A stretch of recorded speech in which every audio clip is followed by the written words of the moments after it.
Like a light bulb flickering on, Laura saw another puzzle piece connect just as she made the same connection.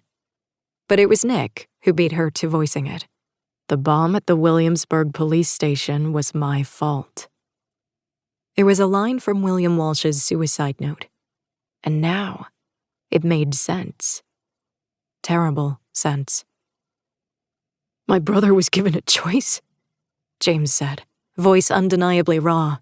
He kept his eyes on the table as well as the fist he'd balled. He slammed that fist down hard.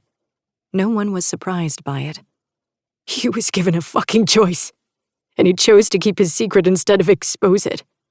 A decision that got a lot of people killed." James cut a look filled with daggers to Victoria before throwing his chair back and standing. His chest heaved up and down, pulsing along with angry breaths. "James," Laura tried, but the junior agent wasn't having any of it. He left the room with nothing but pure anger in his wake. No one said anything for a moment. Victoria dropped her arms and let out a long breath. It reeked of frustration, exhaustion, and utter helplessness. And it was starting to become contagious. "You all need to watch him," Victoria ordered the team. "This job is hard, but when you drag in family, well, let's just say this case needs straight shooters, people with level heads and nerves, not loose cannons. That's the last thing we and this city need right now." Xander was already standing. While Ty had issues getting used to his newest partner, Jennifer, Xander had become fond of James. Friends, even. "I'm on it." He didn't wait for permission and left the room to follow James. If anyone could talk the man down, it was Xander. Laura knew that from experience. She'd once been on the receiving end of a surprisingly heartfelt and insightful speech given by the man when she was near her lowest. He could get through to James. "I feel like we're in a TV show," Ty said after the door shut. "One where the plot is a simple damned if you do, damned if you don't." He shook his head. He was the oldest of the CMU agents at 36, aside from Victoria. But most days it didn't show. Today, it did. Lines of wear and tear, emotional and physical, dragged down his expression.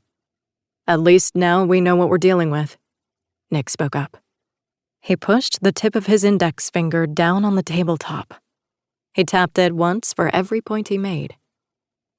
"So far, our targets seem to be powerful, influential people in key positions throughout the city, all with what our whisperer deems as dark or dirty secrets.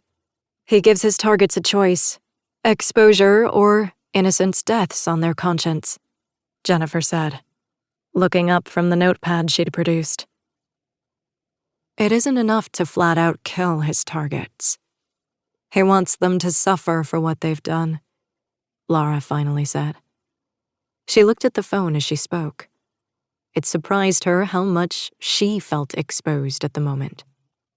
Laura could count on her hand how many people she'd truly trusted in her life. With even fewer fingers on that same hand, she could count how many people she'd trusted had betrayed her confidence. However, Victoria Russo had never made that particular list. She'd been Laura's mentor, her boss, and her friend for years.